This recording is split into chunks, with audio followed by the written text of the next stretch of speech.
Shalom Bapak Ibu yang dikasih dalam Tuhan. Shalom. Puji Tuhan, hari ini kita bisa melaksanakan ibadah. Mari kita datang, kita memuji Dia, kita menyembah namanya. Haleluya.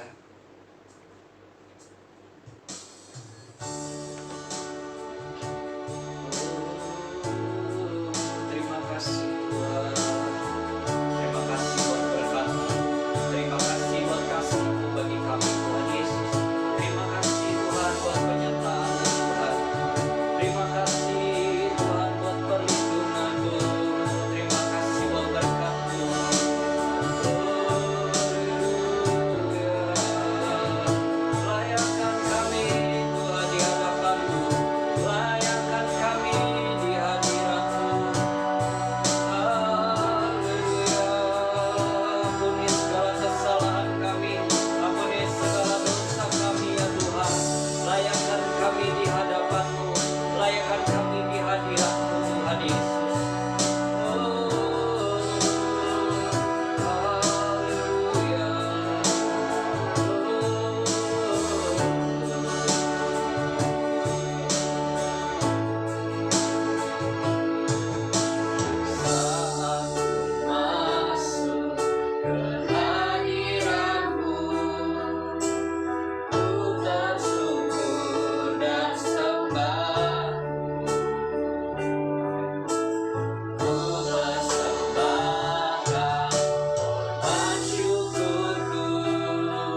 kasih untuk ibadah pada saat ini Tuhan. Biar Engkau pimpin ibadah ini dari awal, pertengahan hingga akhirnya. Mengurapi kami Tuhan, menyucikan, menguduskan kami, layakkan kami untuk melayani Engkau Bapa. Mengurapi setiap kami yang terlibat pelayanan pada saat ini Tuhan. Biarlah Tuhan Kau ambil alih semuanya dari awal, pertengahan hingga akhirnya Tuhan. Tutup bungkus pagari ibadah ini dengan kuasa darah-Mu, dan kami takdiskan ibadah ini dalam nama Bapa, Putra, dan Roh Kudus, di dalam nama Tuhan Yesus Kristus. Haleluya. Amin.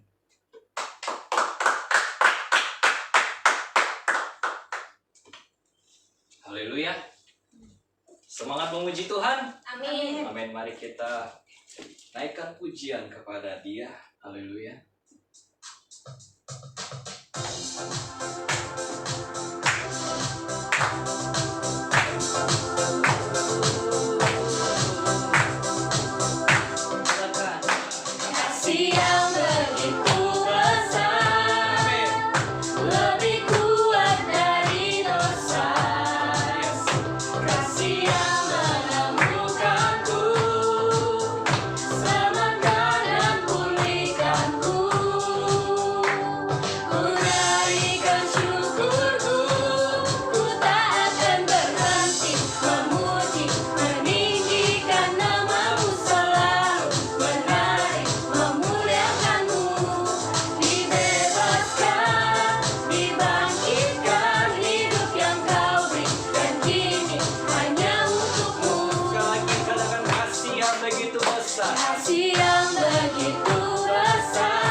Amin. Mari kita naikkan lagi satu pujian.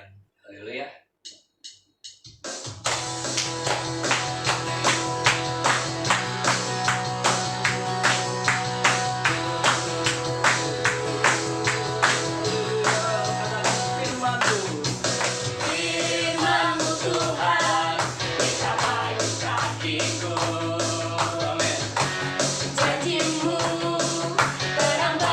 Jalan-jalanku, kebenaranmu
Amin. Amin. Haleluya. Mari kita persiapkan hati kita untuk masuk dalam kebenaran firman Tuhan. Mari semua dalam sikap doa kita naikkan penyembahan kita lebih dalam lagi. Haleluya.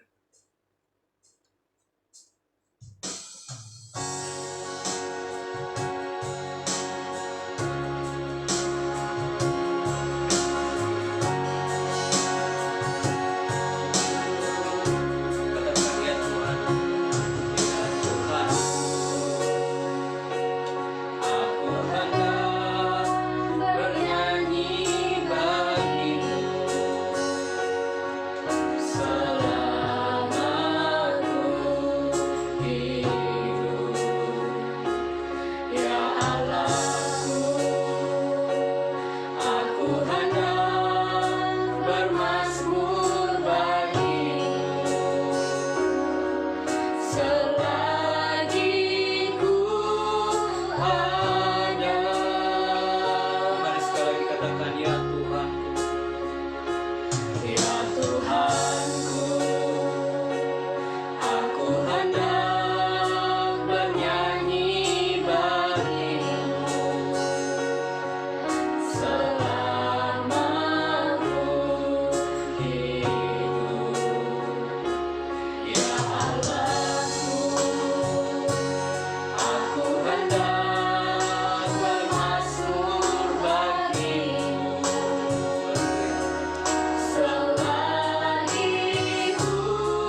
pujian penyembahan kami menyenangkan hati-Mu ya Tuhan.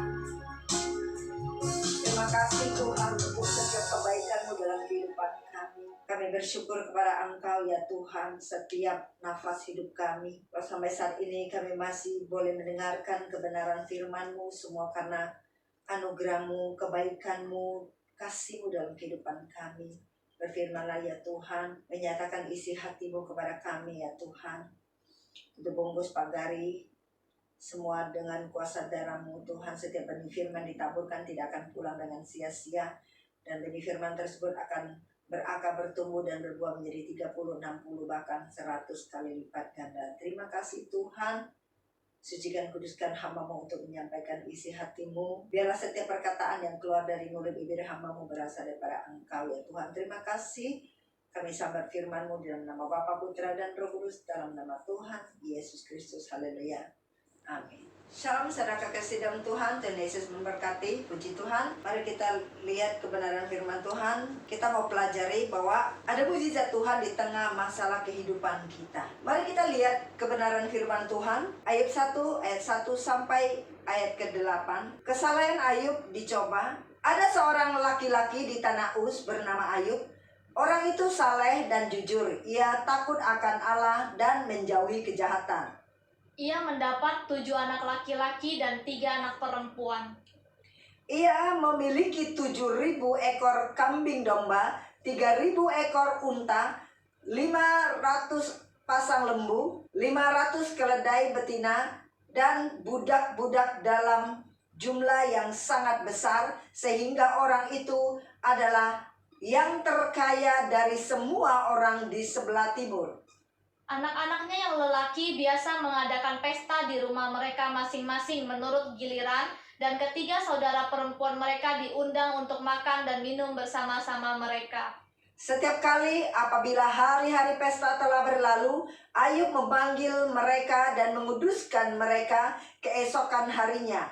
Pagi-pagi bangunlah Ayub lalu mempersembahkan korban bakaran sebanyak jumlah yang mereka sekalian, sebab pikirnya mungkin anak-anakku sudah berbuat dosa dan telah mengutuki Allah di dalam hati. Demikianlah dilakukan Ayub senantiasa. Pada suatu hari, datanglah anak-anak Allah menghadap Tuhan, dan di antara mereka datanglah juga iblis. Maka bertanyalah Allah kepada iblis, "Dari mana engkau?" Lalu jawab iblis kepada Tuhan, "Dari perjalanan mengelilingi dan menjelajah bumi." Lalu bertanyalah Tuhan kepada iblis, "Apakah engkau memperhatikan hambaku Ayub? Sebab tiada seorang pun di bumi seperti dia, yang demikian saleh dan jujur, yang takut akan Allah dan menjauhi kejahatan." Amin. Terima kasih Tuhan Yesus berkati. Kita belajar daripada kebenaran firman Tuhan bahwa kesalehan Ayub diuji, bahwa Ayub dikatakan Tuhan bahwa Ayub itu saleh dan jujur dan takut akan Tuhan dan menjauhi kejahatan. Tapi kita lihat dari kitab Ayub ini, apa yang terjadi dalam hidup Ayub? Bahwa Ayub mengalami anak-anaknya mati semua dan harta kekayaannya habis dan dia dilanda dengan sakit penyakit. Bahwa Ayub, tadi dikatakan bahwa Ayub adalah orang yang saleh, orang yang jujur, dan yang takut akan Allah dan menjauhi kejahatan. Di sini dikatakan Tuhan bertanya kepada iblis, ayat 7.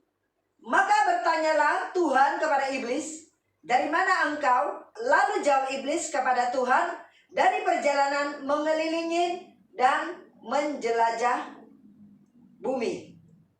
Lalu bertanyalah Tuhan kepada iblis, "Apakah engkau memperhatikan hambaku Ayub? Sebab tiada seorang pun di bumi seperti dia." Tidak ada seorang pun di bumi seperti Ayub, yang demikian saleh dan jujur, yang takut akan Allah dan menjauhi kejahatan. Di mata Tuhan, Ayub itu orang yang berkenan kepada Tuhan. Ayub di mata Tuhan adalah orang yang saleh, orang yang jujur, dan orang yang takut akan Tuhan dan menjauhi kejahatan. Berarti betapa salehnya hidup Ayub. Kemudian daripada itu apa yang terjadi dalam kehidupan Ayub? Tuhan izinkan masalah terjadi dalam kehidupan Ayub. Sehingga Ayub kehilangan segala-galanya. Suatu hari dia kehilangan anak-anaknya mati semua. Dia kehilangan semua hartanya dalam sekejap dan dia mengalami sakit yang luar biasa. Kita belajar kebenaran firman Tuhan, mukjizat Tuhan di tengah masalah kehidupan orang percaya. Saya mau katakan mukjizat Tuhan di tengah masalah kehidupan orang percaya. Yang menjadi pertanyaan, apakah orang yang takut akan Tuhan atau orang yang ikut dalam Tuhan atau percaya kepada Tuhan tidak ada masalah dalam kehidupannya? Ayub adalah jawaban dari pertanyaan tersebut. Bahwa setiap orang, siapapun dia, orang yang percaya akan Tuhan atau orang yang takut akan Tuhan, orang yang mengikuti Tuhan, bukan berarti tidak ada masalah dalam kehidupan kita. Bahwa masalah justru ada di tengah-tengah orang percaya. Kenapa? Karena Tuhan ingin menyatakan mukjizat dan kuasa-Nya dalam kehidupan orang-orang percaya. Apa sih yang terjadi? Kenapa Tuhan izinkan masalah itu terjadi dalam kehidupan orang percaya? Apa? Karena Tuhan ingin mengajarkan kepada kita. Mari kita lihat supaya kenapa? Jadi Tuhan mengajarkan kita, kenapa masalah Tuhan izinkan terjadi dalam kehidupan kita orang percaya? Seharusnya kita dalam diri Tuhan berarti kita aman-aman saja dong. Banyak orang yang datang kepada Tuhan, orang yang datang ke gereja, dia berpikir di saat dia datang ke gereja atau di saat dia datang kepada Tuhan Yesus, di saat dia percaya kepada Tuhan Yesus, bahwa tidak ada masalah dalam kehidupannya. Dan itu sangat-sangat salah dan sangat fatal dalam kehidupan kita. Sehingga di saat masalah datang dalam kehidupan orang percaya, orang itu lari daripada Tuhan. Karena dia tidak mengerti kebenaran firman Tuhan. Karena umatku binasa karena tidak mengenal firman Allah. Banyak orang hanya mencari mukjizat, banyak orang hanya mencari berkat, banyak orang bahwa dia datang kepada Tuhan semua masalahnya selesai. Bahwa dia datang kepada Tuhan tidak ada persoalan dalam hidupnya. Tapi justru saya mau katakan, orang percaya justru banyak masalah. Kenapa? Lewat masalah ada berkat Tuhan yang tersedia buat saya dan saudara. Mau katakan mukjizat Tuhan ada di tengah masalah kehidupan orang percaya. Mari kita belajar daripada Ayub. Ya, Tuhan ingin mengajarkan kepada kita, lihat, saat masalah terjadi dalam kehidupan Ayub, bahwa anak-anaknya dalam satu hari mati semua harta kekayaannya ludes, dan sehingga dia mengalami juga sakit penyakit. Apa yang Ayub katakan di ayat pasal 1 ayat 20, 21 dan 22. Di saat semua harta kekayaannya lenyap, ludes, di saat anak-anaknya mati semua, apa yang Ayub katakan? Maka berdirilah Ayub, lalu mengoyak jubahnya dan mencukur kepalanya, kemudian sujudlah ia dan menyembah. Katanya, dengan telanjang aku keluar dari kandungan ibuku, dengan telanjang juga aku akan kembali ke dalamnya. Tuhan yang memberi, Tuhan yang mengambil, terpujilah nama Tuhan. Dalam kesemuanya itu, Ayub tidak berbuat dosa dan tidak menuduh Allah berbuat yang kurang patut. Berarti di tengah masalah ini, kita belajar daripada Ayub bahwa kita tidak punya kuasa apapun dalam hidup kita. Bahwa semua berkat, semua harta, semua kekayaan, semua yang kita miliki bukan milik kita. Hanya titipan daripada Tuhan kepada kita. Lihat Ayub. Benar, kita datang telanjang, pulang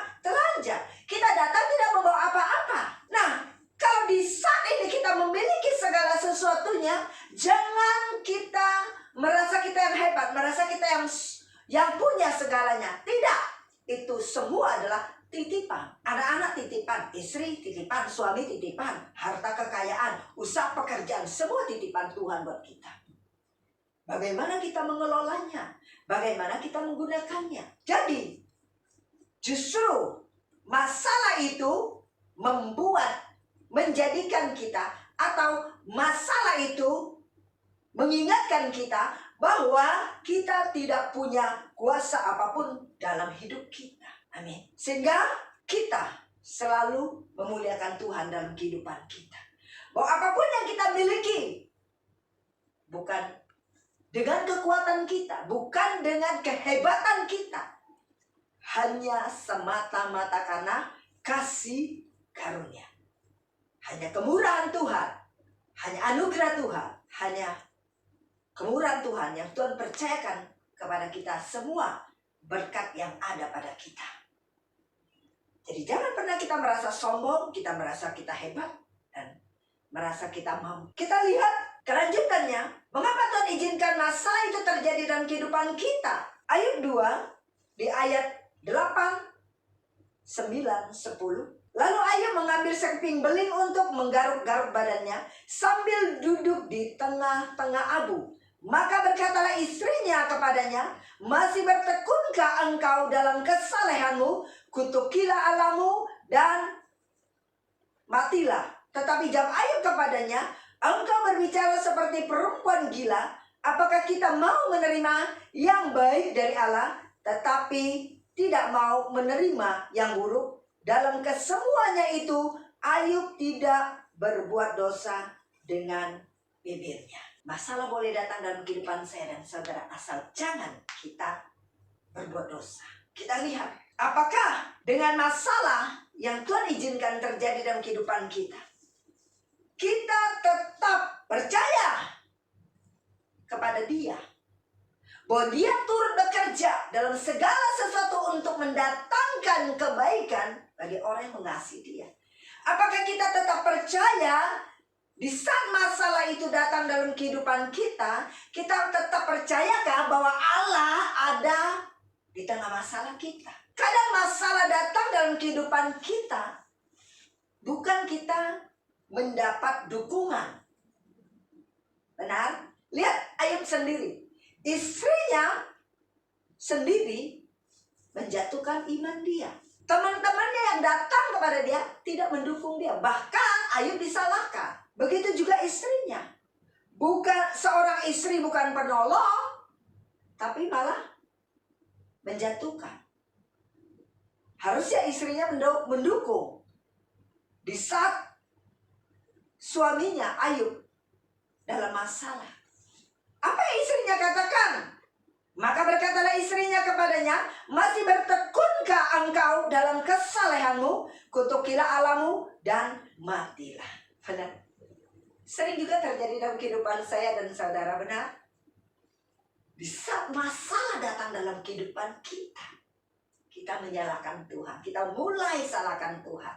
Kita mulai salahkan orang-orang yang ada di sekitar kita. Atau kita sudah dituduh orang bahwa kita melakukan dosa, melakukan kesalahan. Oh ya, wajar dia dihukum dan sebagainya. Tapi justru Allah membuat mukjizat di tengah masalah kehidupan kita. Kadang masalah datang dalam kehidupan kita, terizinkan terjadi orang-orang yang ada di sekitar kita, membuat iman kita down, menggoncangkan iman kita. Amin. Tapi kita belajar daripada Ayub. Di saat masalah datang dalam kehidupan saya dan saudara, Ayub belajar, percaya bahwa Tuhan ada di tengah masalah kita. Belajar menerima kenyataan yang ada.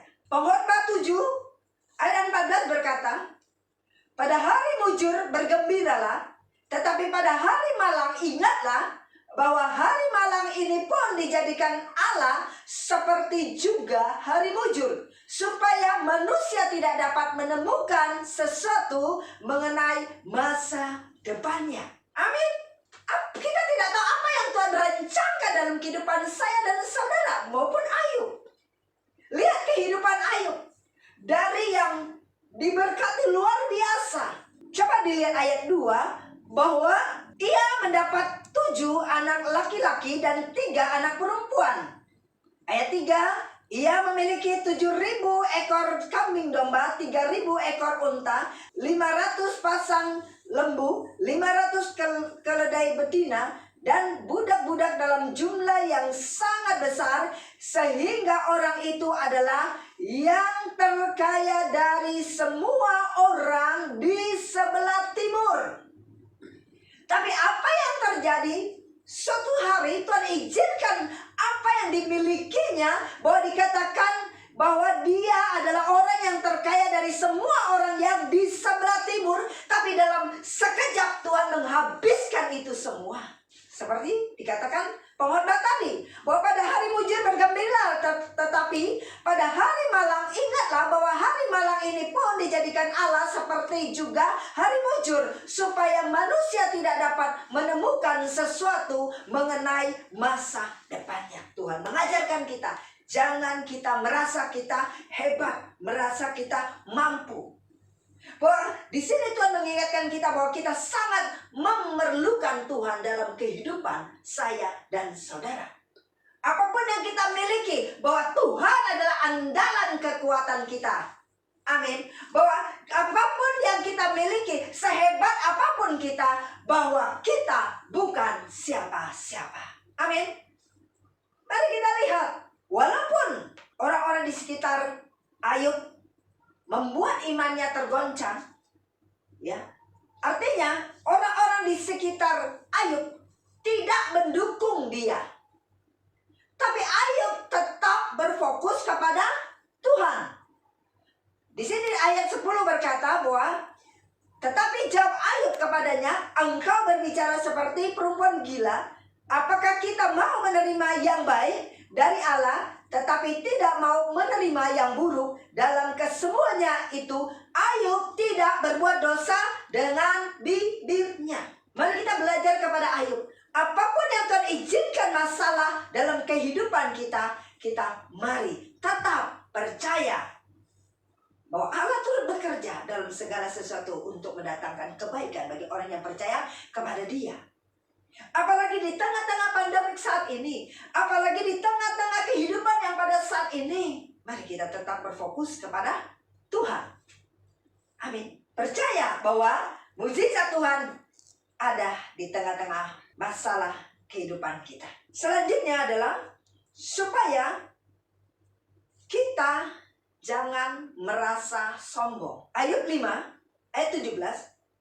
Sesungguhnya berbahagialah manusia yang ditegur Allah, sebab itu janganlah engkau menolak didikan yang maha kuasa. Ada kalanya mungkin di saat kita mulai menanjak, di saat kita mulai diberkati luar biasa, kita sudah mulai lupa dengan Tuhan. Atau kita mulai sombong dengan apa yang ada pada kita. Atau kita sudah mulai dengan mengandalkan kekuatan kita. Dan kita tidak takut lagi akan Tuhan. Dan kita tidak lagi menghormati Tuhan. Sehingga Tuhan izinkan sesuatu atau masalah terjadi dalam kehidupan kita. Dan Tuhan mengingatkan kita. Tuhan menegur kita. Dengan caranya Tuhan. Bukan Tuhan jahat, enggak. Karena Tuhan tidak mau kita jauh daripada Dia. Tuhan tidak mau kita jatuh di dalam dosa. Dan Tuhan juga nggak mau kita kehilangan Tuhan. Buat apa kamu punya harta sedunia, tapi kamu kehilangan nyawa? Maka di sini Tuhan mengingatkan kita. Justru di tengah masalah, Tuhan mengingatkan kita supaya kita jangan sombong, supaya kita tetap merendahkan diri di hadapan Tuhan. Sesungguhnya berbahagialah manusia yang ditegur Allah, sebab itu janganlah engkau menolak didikan yang maha kuasa. Kita tidak tahu apa yang ada di hati kita, tapi Tuhan tahu siapakah kita. Amin. Tuhan melihat hati kita. Selanjutnya kita belajar bahwa masalah terjadi dalam kehidupan kita adalah mengajarkan kita. Kita lihat Ayub 23 ayat 10-11. Kita lihat, karena ia tahu jalan hidupku, seandainya ia menguji aku, Aku akan timbul seperti emas. Kakiku tetap mengikuti jejaknya. Aku menuruti jalannya dan tidak menyimpang. Kita ambil kesimpulan bahwa justru Allah mengizinkan masalah itu ada dalam hidup kita untuk mendewasakan kerohanian kita. Amin. Dikatakan karena Tuhan tahu jalan hidupku. Seandainya ia menguji aku akan timbul seperti emas. Berarti lewat masalah ini semakin menguatkan iman kita di dalam Tuhan. Semakin membuat kita mengerti dalam kehendak Tuhan dalam kehidupan saya dan saudara. Sehingga membuat kita semakin dewasa kerohanian kita di dalam Tuhan. Amin. Sungguh luar biasa. Masalah ada datang dalam kehidupan orang percaya. Mungkin orang mulai berkata, wah orang ini pasti nggak benar, orang ini melakukan kesalahan. Dia tidak tahu bahwa Allah bekerja di tengah-tengah masalah kita. Allah membuat mukjizat di tengah-tengah masalah kehidupan kita. Sungguh Allah kita yang luar biasa. Amin. Mari kita mengenal siapakah Allah kita. Amin. Selanjutnya kita lihat Ayub 42 ayat 2 dan 5 kita baca. Aku tahu bahwa engkau sanggup melakukan segala sesuatu dan tidak ada rancanganmu yang gagal. Selanjutnya hanya dari kata orang saja aku mendengar tentang engkau. Tetapi sekarang mataku sendiri memandang engkau. Amin. Artinya Allah ingin menyatakan bahwa Dia Allah yang maha kuasa dalam setiap kehidupan kita. Bahwa tidak ada satupun rancangan Tuhan yang gagal dalam kehidupan kita. Bisa kita berjalan di jalannya Tuhan, mengikuti apa yang maunya Tuhan. Masalah boleh terjadi dalam kehidupan kita, kita tetap fokus kepada Tuhan, tidak lari daripada Tuhan. Sehingga membuat rancangan Allah dalam kehidupan kita luar biasa. Amin. Mari kita belajar ya, bahwa aku tahu bahwa engkau sungguh sanggup. Aku tahu bahwa engkau sanggup melakukan segala sesuatu dan tidak ada rancanganmu yang gagal. Amin. Dan ayat selanjutnya bahwa kita tidak mendengar daripada orang, tapi Tuhan izinkan masalah itu terjadi dalam kehidupan kita supaya kita mengalaminya berjamaah dengan Tuhan. Dan kita baru wow, ternyata Allahku luar biasa. Nah, kita tidak hanya nyanyi Allahku dahsyat, ya kan, berkuasa, ya kan, tapi Tuhan mau kita benar-benar mengalami perjumpaan pribadi dengan Dia. Amin. Bahwa Allah ingin menyatakan bahwa Dia Allah yang maha kuasa dalam kehidupan kita, orang percaya. Karena Allah yang kita sembah adalah Allah yang hidup. Allah yang mendengar setiap seruan doa kita. Apa menjadi permasalahanmu? Apa menjadi pergumulanmu? Ayo datang kepada Tuhan. Berseru-seru kepada Tuhan, maka Tuhan akan memberitahukan hal-hal yang baru yang belum kita ketahui. Yeremia 33 ayat 3. Kontak telepon dengan Tuhan. Amin. 333. Tanya Tuhan, apa sih Tuhan? Kenapa sih Tuhan bisa kayak begini? Maka Tuhan akan memberitahukan hal-hal yang baru kepada saya dan saudara. Jadi kita mengerti apa sih kehendak Tuhan dalam kehidupan saya dan saudara. Oke, selanjutnya yang terakhir, bahwa kita lihat Ayub 42 ayat 12 sampai kepada 15. Sengsara membawa berkat. Amin. Sengsara membawa berkat. Penderitaan yang mendatangkan berkat Tuhan double. Amin. Mari kita lihat. Tuhan memberkati Ayub dalam hidupnya yang selanjutnya lebih daripada dalam hidupnya yang dahulu.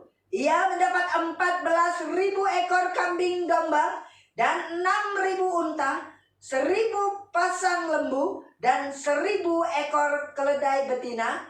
Ia juga mendapat 7 orang anak laki-laki dan 3 orang anak perempuan. Dan anak perempuan yang pertama diberinya nama Yemima, yang kedua Kesia, dan yang 3 Keren Hapuk.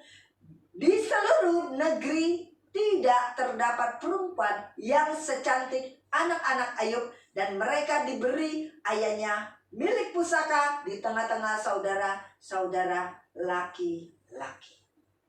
Wow, sungguh luar biasa. Dibalik dari masalah, sebetulnya Allah menyediakan berkat yang lebih besar buat kita. Amin. Kenapa Tuhan izinkan masalah terjadi dalam kehidupan orang percaya? Tuhan mengajarkan kita bahwa jangan kita pernah merasa sombong. Jauh, bahwa kita bukan siapa-siapa, kita tidak memiliki apa-apa, bahwa kita tetap percaya bahwa di tengah masalah ada Allah yang turut bekerja. Justru Allah mengizinkan masalah itu ada dalam kehidupan kita untuk mendewasakan kerohanian kita. Justru Allah ingin masalah itu terjadi dalam kehidupan saya dan saudara. Justru Allah ingin menyatakan bahwa Dia Allah yang Maha Kuasa. Allah mengizinkan masalah terjadi dalam kehidupan kita orang percaya. Di balik daripada masalah, sebetulnya Allah menyiapkan berkat yang lebih luar biasa buat saya dan saudara. Amin. Dan Yesus memberkati. Terima kasih Tuhan untuk firman Tuhan pada saat ini. Kami mengucap syukur biarlah firman-Mu boleh tertanam di hati kami bagaikan tanah yang subur menjadi 30, 60, bahkan 100 kali lipat ganda. Kalau saat ini kami mengalami suatu masalah pergumulan dalam hidup kami, kalau saat ini firman Tuhan mengingatkan kami bahwa iman kami boleh dikuatkan, diteguhkan, bangkitkan iman kami di dalam Engkau. Terima kasih Tuhan, kami mengucap syukur untuk firman Tuhan pada saat ini. Biarlah firman-Mu boleh menjadi kekuatan bagi kami, menjadi pengharapan bagi kami. Terima kasih Tuhan, firman-Mu menjadi jawaban dalam setiap doa kami. Terpujilah nama-Mu Tuhan, sekarang sampai selama-lamanya. Kami masuk dalam penyembahan Tuhan, kami ingin lebih lagi di dalam Engkau. Biarlah Engkau Allah yang menjamah, mengurapi kami, memberkati kami. Kami senantiasa haus dan lapar akan Engkau ya Tuhan. Terima kasih. Kami seperti rusa yang rindu akan aliran sungai-Mu ya Tuhan. Terima kasih. Terima kasih memberkati setiap kami, mengurapi setiap kami. Terima kasih Tuhan.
kasih-Mu ya Tuhan. Terima kasih. Kami mengucap syukur dan terima kasih untuk jamaah buat kami semua. Biarlah segala puji, syukur, hormat, kemuliaan hanya bagi-Mu. Kekuatan iman yang Kau berikan kepada kami. Kami mengucap syukur. Terpujilah nama-Mu Tuhan sekarang sampai selama-lamanya. Dalam nama Bapa, Putra, dan Roh Kudus, dalam nama Tuhan Yesus Kristus ini doa dan ucapan syukur kami. Haleluya. Amin. Bagi saudara-saudari yang ingin memberikan persembahan, dapat ditransfer ke rekening BCA yang tertera di layar. Terima kasih, Tuhan berkati.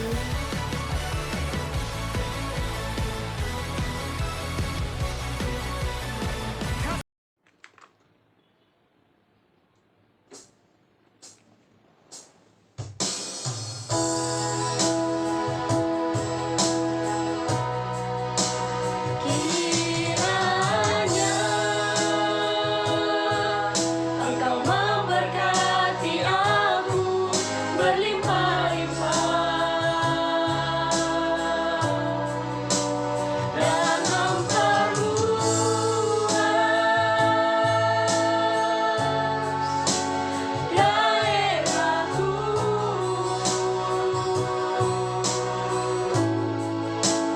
Dan kiranya tangan-Mu menyertai aku dan melindungi aku daripada malapetaka, sehingga kesakitan tidak menimpa aku. Tuhan mendengarkan dan menjawab doaku. Tuhan mendengarkan dan menjawab doaku.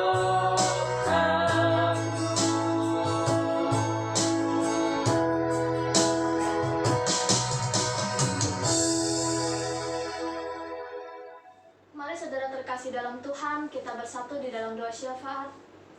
Bapa kami yang di surga, Tuhan Yesus Kristus, terima kasih untuk ibadah raya pada hari ini yang telah Engkau perlancar dari awal, pertengahan hingga akhir Tuhan.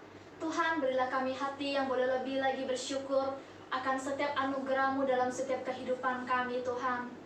Agar kami boleh menjadi seorang Ayub dalam keadaan apapun Tuhan. Biarlah hati kami boleh tetap mengucap syukur kepada Engkau. Engkau Tuhan yang senantiasa memberikan kami hati yang bersyukur di dalam setiap berkat yang telah kami miliki Tuhan. Atas setiap pemeliharaan-Mu yang sempurna dalam kehidupan kami. Engkau juga urapi hamba-Mu yang telah menyampaikan sabda kebenaran firman-Mu dengan urapan baru daripada Engkau. Apa yang menjadi kerinduan hati-Mu boleh lebih lagi disampaikan melalui hamba-Mu untuk disampaikan kepada kami semua Tuhan. Dan juga hamba-Mu yang telah Engkau urapi ini, telah Engkau pilih menjadi gembala sidang di GGPR Living Bread ini, kami percaya penyertaan-Mu sempurna dalam setiap pelayanannya. Engkau turut campur tangan. Apapun dan dimanapun dia lakukan pelayanan, nama-Mu boleh semakin dipermuliakan. Tutup bungkus dengan kuasa darah-Mu, berkat, roh hikmat, marifat, kebijaksanaan senantiasa menyertai di sepanjang pelayanannya. Dan juga Tuhan, setiap hamba-hamba-Mu yang telah melayani Engkau pada hari ini, Engkau Tuhan Allah yang berikan satu kesatuan hati. Tarik kami untuk semakin lagi memiliki hati yang terbebani dalam pelayanan ini Tuhan. Bahkan jumlah di antara kami semakin Engkau tambahkan. Dan kami percaya Engkau juga yang memberkati bangsa kami Indonesia. Bangsa kami boleh mengalami terobosan dalam berbagai bidang. Dan juga Tuhan, untuk setiap jemaat yang ada, Engkau tutup bungkus dengan kuasa darah-Mu Tuhan Yesus Kristus. Semakin bawa kami untuk memiliki hati yang semakin rindu akan hadirat-Mu. Tuntun setiap langkah kaki kami agar tetap berjalan di dalam jalan-Mu. Sehingga di mana Engkau mendapati kami, di situ kami boleh didapati layak ya Tuhan. Dan juga Tuhan, terima kasih untuk tangan yang telah memberkati persembahan. Engkau Tuhan Allah yang memberkati tangan-tangan yang telah memberkati usaha pekerjaan mata pencaharian. Engkau memberkati, jadikan kepala dan bukan ekor. Jadikan berhasil dan beruntung dalam setiap pekerjaannya. Dan tangan yang belum sempat memberkati, Engkau juga memberkati setiap pekerjaan kami Tuhan.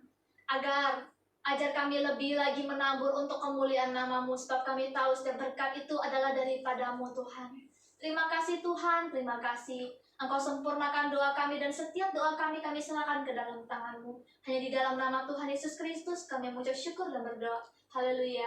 Amin. Mari saudara kasih dalam Tuhan. Tuhan, sebelum kami tutup ibadah ini, kami rindu menerima berkat daripada Engkau. Mari saudara kasih dalam Tuhan, angkat kedua tanganmu. Tuhan memberkati Engkau dan melindungi Engkau. Tuhan menyinari Engkau dengan wajahnya dan memberi Engkau kasih karunia. Tuhan menghadapkan wajahnya kepadamu dan memberi Engkau damai sejahtera. Oleh karena itu, pulanglah, terimalah berkat kasih karunia, berkat damai sejahtera, sukacita yang berlimpah dari Bapa dan Anak dan penyertaan dan penghiburan daripada Roh Kudus sekarang sampai selama-lamanya, sampai Tuhan membawa kita pulang ke rumah Bapa di surga untuk hidup kekal sampai selama-lamanya. Setiap kita yang sudah menerima berkat Tuhan katakan amin.